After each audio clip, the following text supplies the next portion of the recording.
Firas Maksad is an adjunct professor at George Washington University. He joins us now from Washington. Thanks so much indeed for being with us.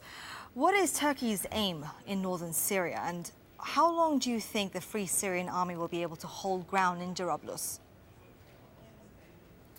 Well, Turkey has multiple objectives to achieve in northern Syria. Chief amongst them, of course, is to make sure that a contiguous Kurdish state or an autonomous province does not take shape along its borders. The Kurds currently control parts of eastern Syria and also a canton and part of western Syria. It's key for Ankara, and certainly it has achieved that with the entry into Jarablus today, not to have these two areas connect. Second, of course, the Turks have wagered quite a bit now in the last couple of years in trying to see the Assad regime in Damascus come to an end.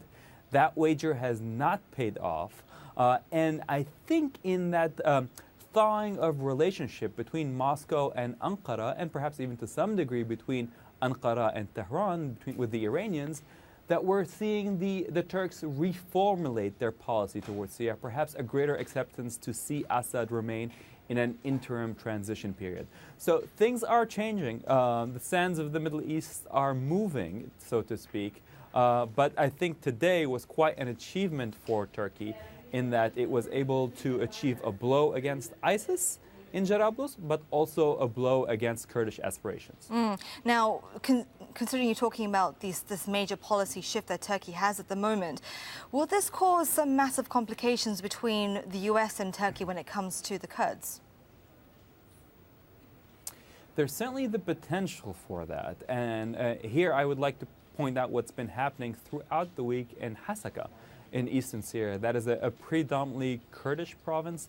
The Syrian Democratic Forces, which are Kurdish heavy, the backbone of that force is Kurdish, has made some advances and has come under a Syrian government regime airstrikes, to which the Americans responded threatening action of their own and sending their own jets into the sky over Syria.